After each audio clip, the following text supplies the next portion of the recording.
그리스도인들은 돈에 대하여 관심을 가질 수 있고 또 어떤 주제를 가지고 이야기할 수도 있습니다. 그러나 돈을 모으는 어떤 일에 대해서 지나치게 신경을 쓰는 것은 바람직하지 못할 것입니다.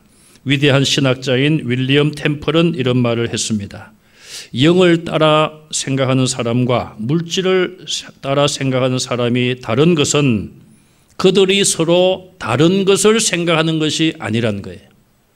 자, 이 말은 영혼을 위해서 생각하는 사람이 그 사람은 오직 영혼만을 위해서 생각하고 물질을 따라 살아가는 사람은 물질만 생각하고 생각하는 것이 다른 것이 아니라 똑같은 것을 생각하지만은 그 생각하는 방향이 다르다는 것이죠.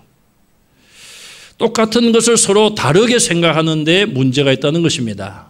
예를 들면 우리가 돈의 문제를 놓고 볼 때에 믿음이 있는 사람은 내가 저 돈을 가지고 혹은 하나님이 내게 물질을 주시면은 어떤 선한 일에 힘쓸까 그런 것을 생각하는데 물질만을 추구하는 사람은 물질을 생각하고 물질을 보면은 어떻게 해서도 내가 가져야 되겠다. 내가 어떻게 하면은 좀 더 부자가 될 수 있을까?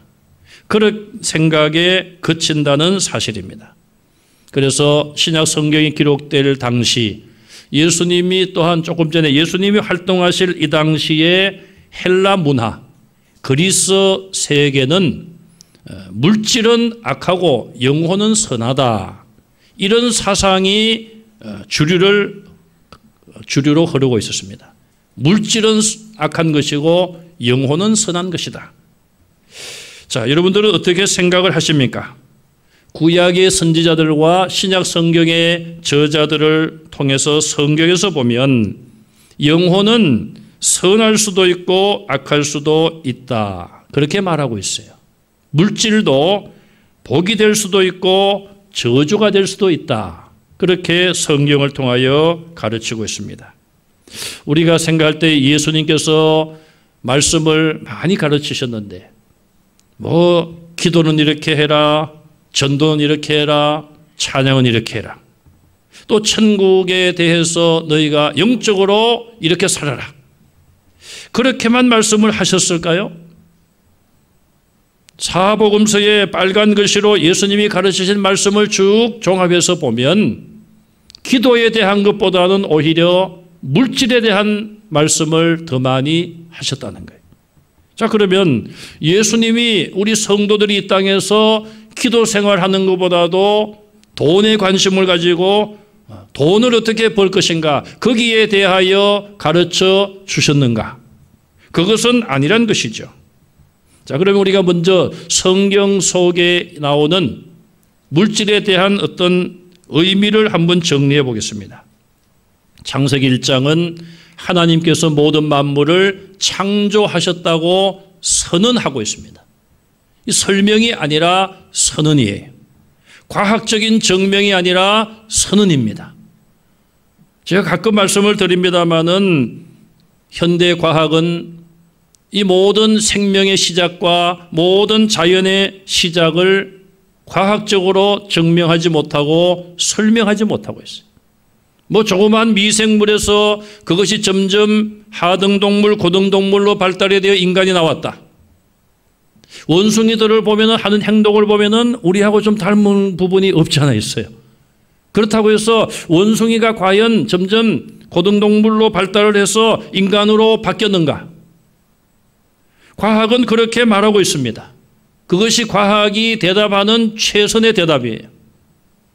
그렇다면 맨 처음에 시작된 전제를 하고 있는 그 미생물, 조그마한 생명, 그것은 도대체 어디서 왔다는 것입니까? 저절로 생겨난 것입니까? 그건 과학이 말하는 것이 아니죠. 그냥 저절로 있었다. 그건 과학과는 거리가 먼 설명이에요.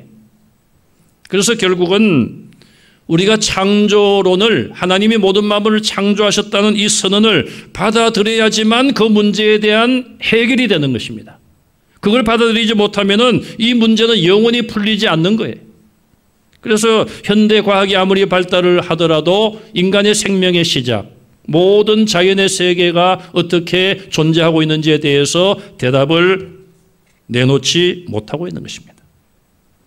그래서 성경은 모든 만물을 하나님이 창조하셨다. 그리고 창조하신 그 모든 것을 하나님이 보실 때에 참으로 좋으셨다. 이 말은 물질 자체가 악한 것이 아니라 물질은 선하다는 것이죠. 선한 것이 좋은 것이죠. 선하신 하나님은 모든 만물을 지으시고 참으로 좋게 생각을 하시고 기뻐하신 것이죠. 즉 물질은 물질 세계는 악한 것이 아니란 거예요. 또 어떤 의미에서는 뭐 선한 것도 아니다 이렇게 물질 자체가 선한 것도 아니다 이렇게 볼 수 있지만 하나님이 만드신 물질에는 어떤 악한 요소가 없고 이 모든 것들은 결국 인간에게 도움을 주기 위한 하나님이 그래서 모든 것을 만드시고 맨 나중에 인간을 창조하지 않았습니까? 지금은 좀 다릅니다만은 그러나 지금도 우리 한국 부모님들의 마음은 옛날이나 똑같아요. 옛날에 보면은 시골에서 아들을 결혼시키면은 옆에 이제 문간방입니까? 거기다가 살림을 차리게 합니다. 도배를 하고 옛날 집이지만 새로운 살림 도구를 갖추게 하고 신혼 생활을 시작을 하지 않습니까? 가난하든 부유하든 부모님의 마음은 비슷하지 않습니까? 무엇 하나라도 새 살림을 시작하는 자녀를 위해서 하나라도 더 준비해 주고자 하는 마음이죠. 하나님은 완벽하게 모든 물질, 모든 것을 다 창조하시고 그 가운데 맨 마지막에 아담과 하와를 그곳에 살게 하시는 에덴 동산에 거주하게 하시는 입주하게 하시는 그런 사랑과 배려를 하신 거예요. 그런데 아담과 하와가 결국은 물질 때문에 선악을 알게 하는 나무 열매를 보고 뱀의 말을 듣고 유혹에 넘어가서 하나님 말씀을 거역하고 범죄했습니다. 그러면 궤변자들은 그렇게 지금까지 말해왔습니다. 하나님이 왜 선악과를 만들어서 따먹지 말라고 하셨느냐? 따먹지 말라고 하실 바에는 아예 만들질 말든지 만들었으면 그냥 놔두시든지 그런 궤변을 말하고 있어요. 그렇다면 선악과를 만드신 하나님이 잘못하신 겁니까? 하나님께서 금지한 말씀에 불순종한 아담과 하와가 잘못한 것이지 선악과를 만드신 하나님이 잘못한 것은 아닌 거예요. 아담과 하와와 그의 후손들은 그 죄의 대가로 죽음을 피할 수 없게 되었습니다. 결국 범죄 타락한 인간은 부패한 인간의 본성 때문에 물질로 인한 유혹과 시험을 받아 범죄하는 일들이 많아지게 되었습니다. 그래서 헬라 문명시대 때는 물질은 악하고 영혼은 선하다 이렇게 이분법으로 구분을 해버렸습니다. 자, 그게 과연 맞는 말일까요? 그들이 그렇게 생각한 결과는 어떤 결과를 가져왔습니까? 물질은 악하기 때문에 우리 육체는 악하게 살아도 된다는 거예요. 영혼은 절대적으로 선하기 때문에 육체가 아무리 악을 범하고 죄를 지어도 영혼은 선하기 때문에 하나님의 사랑과 은혜와 구원을 받는다. 이런 잘못된 결과까지 가져온 거예요. 그러니 성도라고 하더라도 그런 문화 속에 그런 사상 속에 들어가게 되면 생활과 또 그들이 알고 배우고 있는 하나님에 대한 지식, 성경에 대한 지식과 생활이 맞지 않는 것이죠. 또 그들은 타당성을 자기 나름대로의 정당성을 주장하는 거예요. 물질은 악하고 영혼은 선하기 때문에 내가 죄를 지어도 나는 내 영혼은 천국에 간다. 그런 잘못된 생각에 빠지게 된 것입니다. 자, 이런 잘못된 이분법 속에 획기적인 사건이 일어났습니다. 그것은 바로 예수님께서 구약의 예언대로 메시아로 이 세상에 오신 거예요. 요한복음 1장 14절에 말씀이 육신이 되어 우리 가운데 거하시매. 말씀은 하나님이십니다. 영혼이에요. 거룩한 영이신 하나님. 육신이 되어 육신은 우리 눈으로 보는 우리가 가지고 있는 육체와 똑같은 이런 육신입니다. 이거는 물질의 세계라고 볼 수 있어요. 물론 사람에게는 영혼과 육체가 결합되어 있습니다만, 그러나 영이신 하나님과 비교하면 또 우리는 하나님의 피조물이고, 그런 의미에서 우리 인간은 물질, 육체죠. 영이신 하나님이 육체, 피조물인 인간의 모습으로 찾아오신 거예요. 그리고 그 예수님은 성령으로 잉태되었기 때문에 원죄가 없으시고 여러 가지 마귀의 시험을 당하시고 이 땅에 사시면서 여러 가지 어려움을 겪었지만 그 모든 유혹을 물리치시고 환난을 당했지만 환난도 다 이겨내셨습니다. 우리와 똑같은 몸을 가지고 오신 거예요. 우리와 똑같이 음식을 드시지 않으면 시장하셨고 활동을 많이 하시면 피곤하셨습니다. 잠도 주무셨습니다. 십자가에서 못 박히고 찔리실 때에 피를 흘리고 살을 찢길 때에 고통을 느끼신 것이죠. 우리는 예수 그리스도 안에서 물질과 영혼이 온전히 결합하는 완전한 통일체의 모습을 볼 수가 있는 것입니다. 물질은 악하기 때문에 우리 육체가 일부 물질을 가지고 있기 때문에 어쩔 수 없이 악하게 살아야 된다. 그런 잘못된 개념에서 아니다. 하나님의 도우심을 받고 성령의 도우심으로 인하여 우리도 예수님처럼 살 수 있다. 육체를 가졌지만 영적인 삶을 살 수 있다는 것을 성육신을 통하여 우리에게 보여주신 거예요. 그리고 예수님은 물질을 선하게 사용하셨고 물질을 이용하여 천국의 진리를 가르치셨습니다. 하나님 나라를 작은 겨자씨에 비유했습니다. 가루 속에 들어있는 누룩에 비유하시기도 하고 공중의 새를 보라, 들의 백합화를 보라. 그렇게 물질을 사용하여 영적인 진리를 가르치셨습니다. 또 예수님은 떡과 물고기를 가지고 수많은 군중을 먹이시기도 했습니다. 예수님은 그런 기적을 통하여 돈을 벌려고 그런 일을 하신 것이 아니라 받으신 것을 가지고 나누어 주신 것을 알 수 있습니다. 레스토랑이나 음식점을 하는 분들 요즘 굉장히 어렵지 않습니까? 제가 잘은 모릅니다만은 재료비가 있죠. 음식을 만드는 재료, 거기다가 인건비, 그 외에 여러 가지 이제 들어가는 비용들이 있지 않겠습니까? 그러면 예수님이 만약에 식당을 차리셨으면은 오병이어 이건 예수님에게는 아무것도 아닌 거 아니에요? 그러면은 1인분 재료만 준비하면은 수많은 사람들을 먹일 수 있는 음식을 만들 수 있는 거예요. 아예 재료값도 들어가지 아니하고 얼마나 많은 돈을 벌 수가 있겠습니까? 그러나 예수님은 하나님이 주시는 그런 기적을 통하여 선한 일에 그런 물질들을 나누어 주고 베푸는 일에 다 사용을 하신 것이죠. 자, 우리는 이런 기초적인 성경 말씀의 배경을 가지고 다시 본문으로 돌아오겠습니다. 오늘 본문에 보시면 첫 번째 장면은 예수님께서 시몬을 부르시는 상황, 시몬을 만나는 그 상황이 먼저 나옵니다. 자, 많은 무리가 예수님을 따라왔어요. 예수님을 따라온 목적은 크게 두 가지였습니다. 첫째는 예수님의 가르침을 듣기 위하여. 말라기 선지자가 예언을 마치고 400년이라는 긴 시간 동안 하나님께서는 이스라엘에 선지자를 보내지 않았습니다. 400년 만에 광야에서 회개하라 천국이 가까웠느니라. 첫 번 외치는 자가 세례 요한이었습니다. 그러나 세례 요한은 주인공이 아니라 자기 뒤에 오실 메시아를 소개하는 안내자였습니다. 그러니 요한을 이어 예수님께서 말씀을 전하시게 되자 많은 사람들이 예수님에게 몰려왔어요.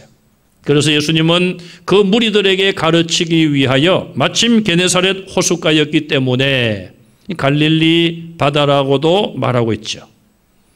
예수님이 배에 올라가셨습니다.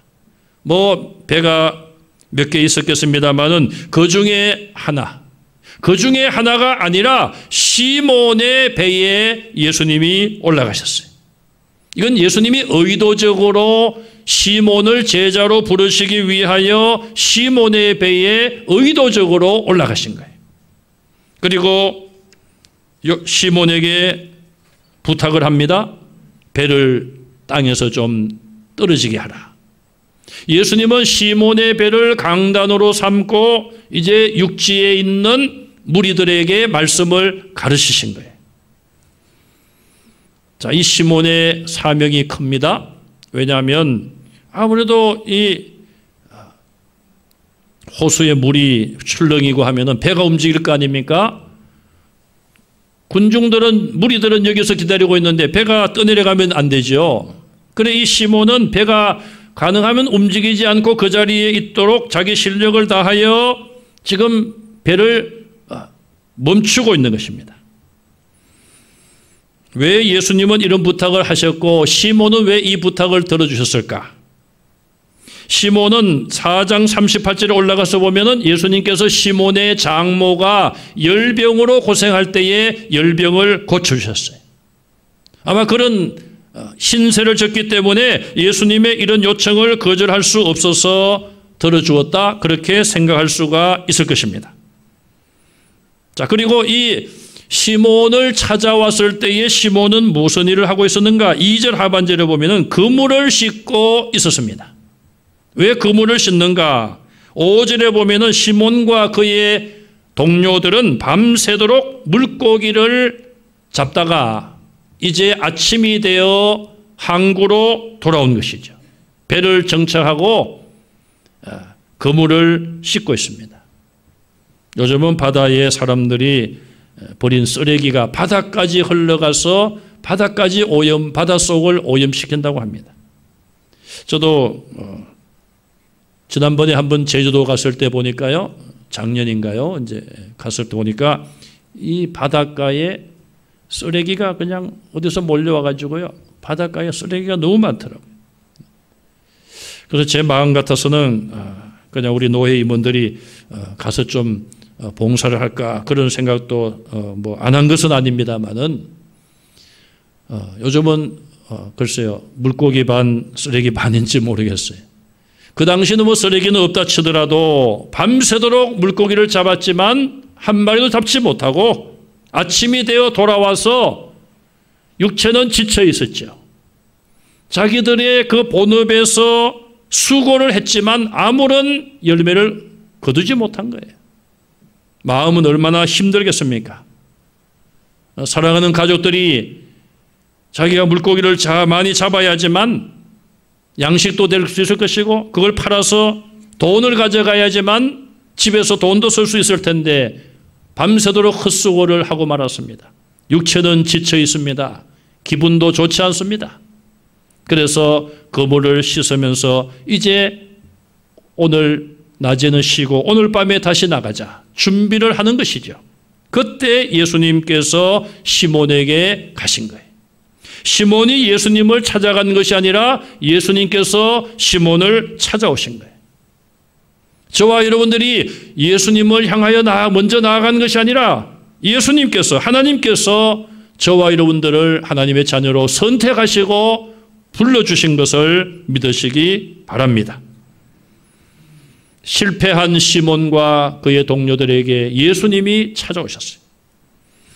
두 번째로 예수님께서 시몬에게 하신 말씀이 본문에 나와 있습니다. 오늘 본문에 보시면 시몬이라고도 하고 시몬 베드로라고도 하는데 그 이유는 지금 예수님이 찾아가신 그 당시에는 시몬이에요. 나중에 예수님께서 베드로라는 별명을 그에게 주셨습니다.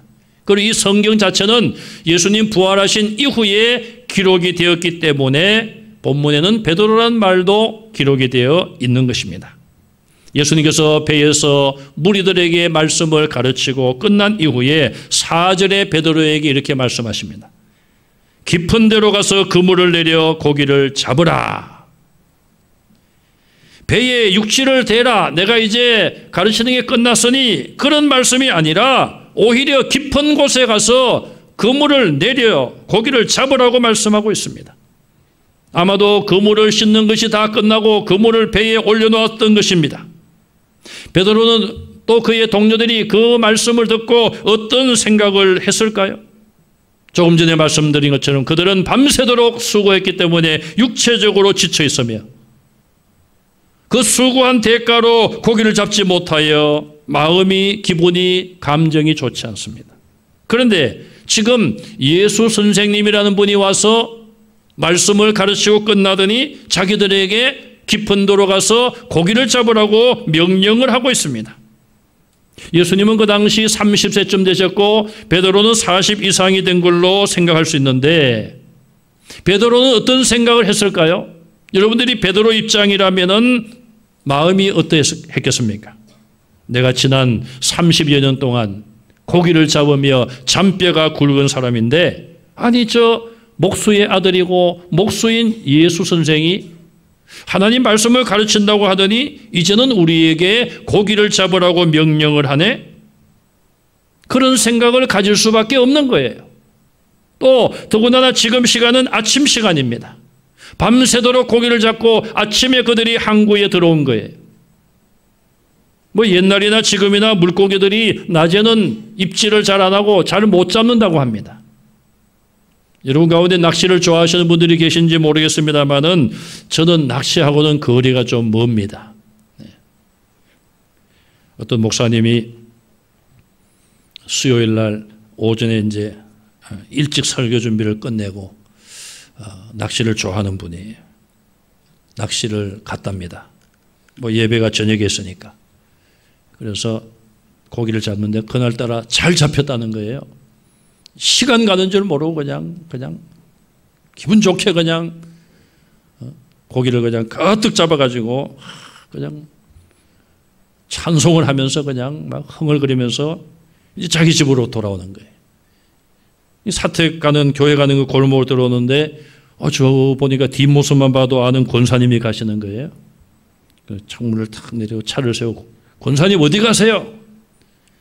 아이고 목사님 올 수요 예배인데 어디 갔다 이제 오세요. 이 목사님이 낚시에 그냥 빠져가지고요. 고기가 잘 잡히니까 시간 가는 줄 모르고 그냥 그렇게 잡은 거예요. 자, 그렇게 잡히면 얼마나 좋겠어요. 그런데 이들은 한 마리 잡지 못했는데 아니 목수 선생님이 어부인 우리에게 훈수를 둬? 이런 생각을 가질 수밖에 없는 거 아니에요? 더군다나 아침 시간에는 물고기들이 이제 밤새도록 돌아다니다가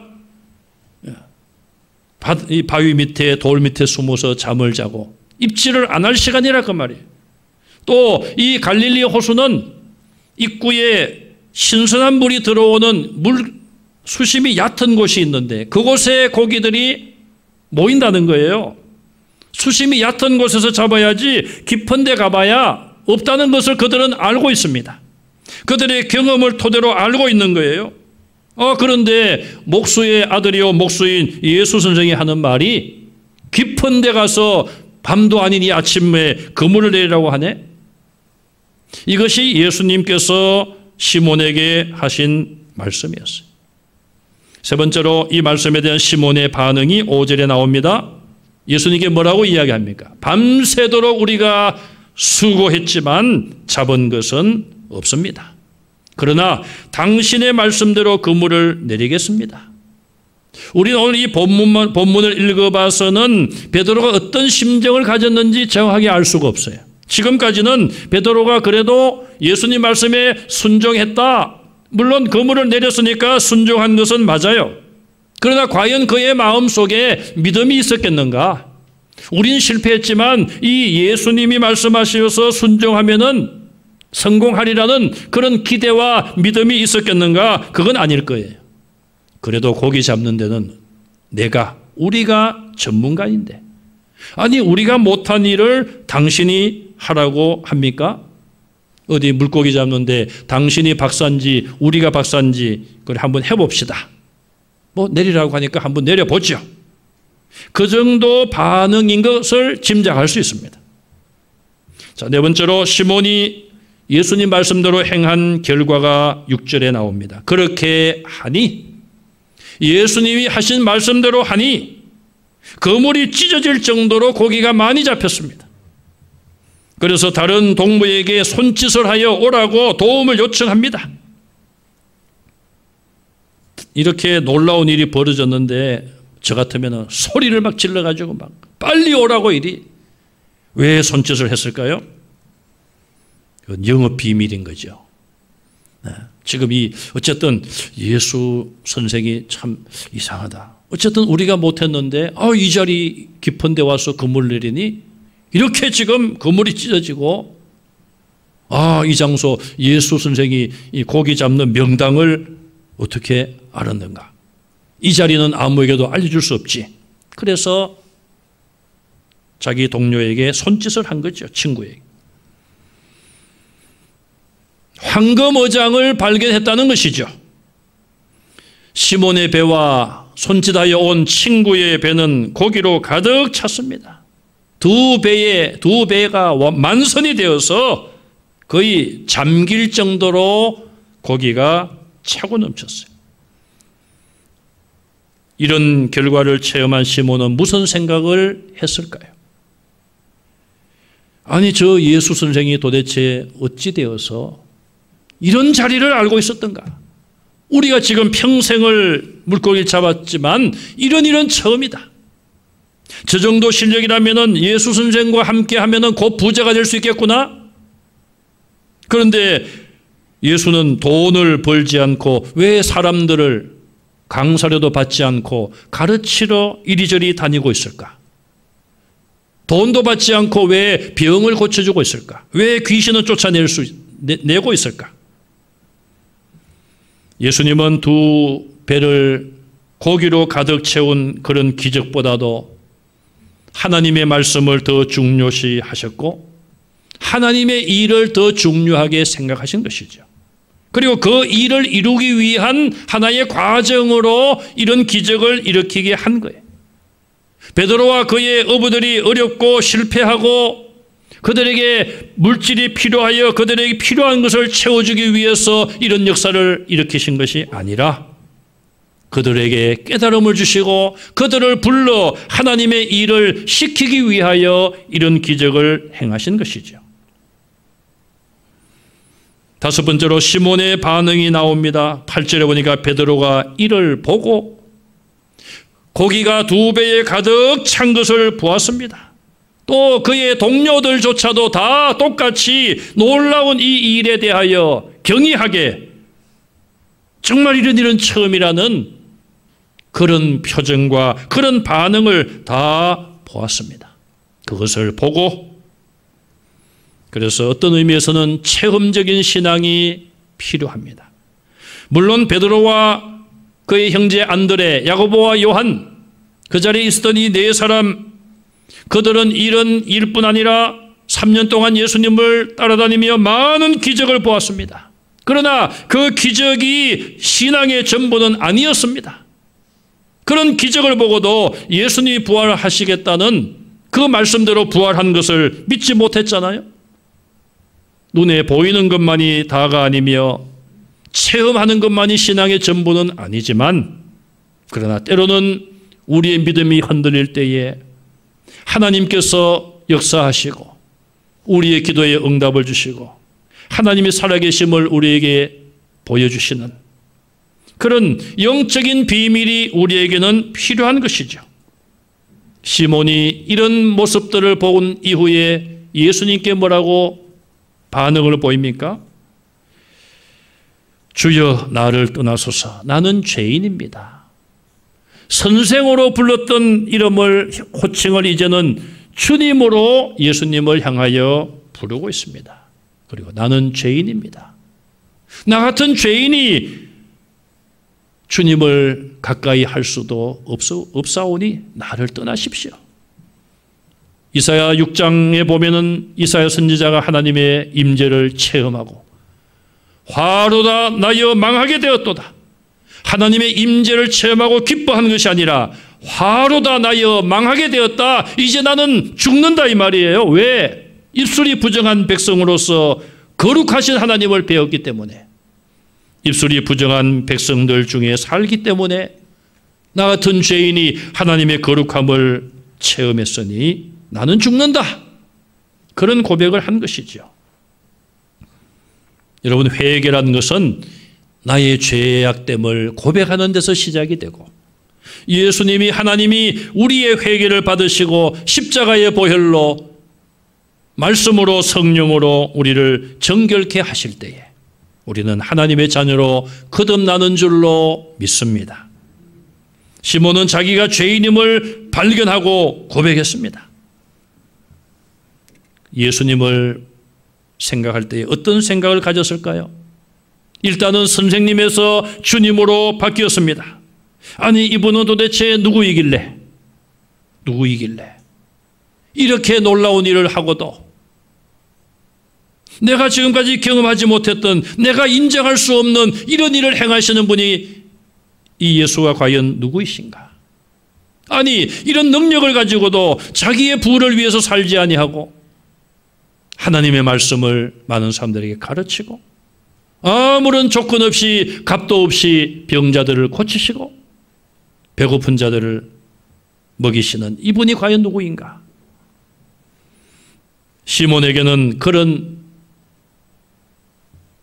말할 수 없는 충격이 그에게 찾아왔고, 그는 그 충격 앞에, 그 현실 앞에 인정하고 주여, 예수님을 주님으로 고백하며 나는 죄인입니다, 나를 떠나십시오. 예수님은 그를 제자로 부르시러 갔는데 이 베드로는 나를 떠나달라고 요청하고 있습니다. 여러분, 이것이 맞는 것이죠. 반대로 예수님은 제자 잡을 생각도 없는데 주님, 나를 써주십시오, 자기의 의를 내세우며 그렇게 하는 것은 잘못된 순서이죠.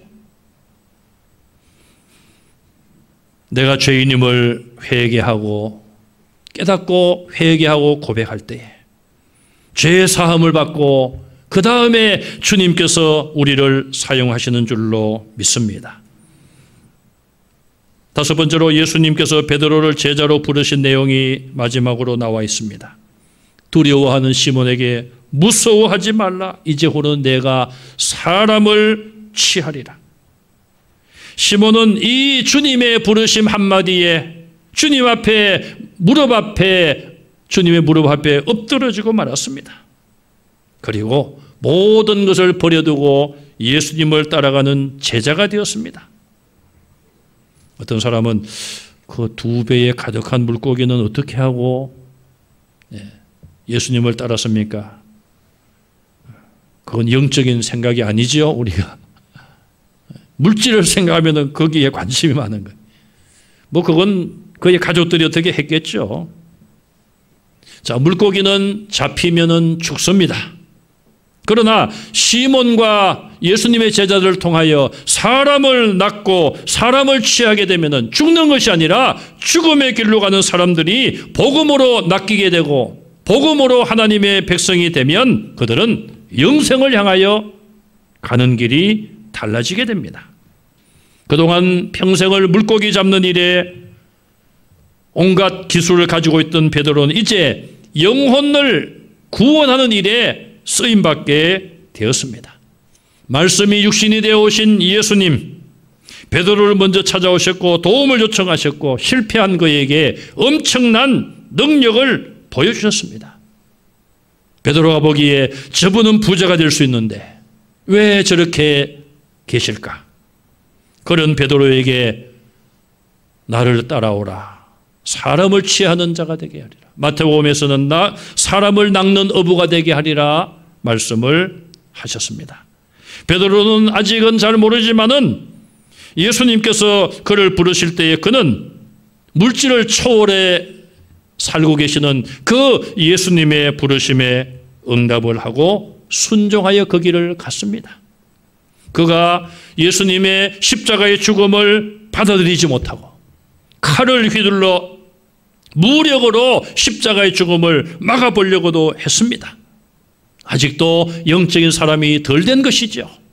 그러나 예수님 부활 이후에 시간이 지나면서 그는 영적인 사람으로 성숙하여 초대 예루살렘 교회의 지도자 역할을 감당을 했습니다. 오늘 저와 여러분들도 이 시몬 베드로가 걸어간 과정을 밟아가고 있지 않습니까? 우리가 지금 미숙하고 부족한 부분이 있다 하더라도 시몬을 부르신 주님, 나를 불러주신 것에 대해서 감사하시고 주님이 보여주신 그 능력을 기억하시고 세상의 물질을 다스리고 또 물질로 인하여 유혹을 받거나 넘어지지 마시고 하나님 주신 것에 감사하시고 선한 일에 힘쓰는 우리 성도들이 다 되시기를 주님의 이름으로 축원합니다.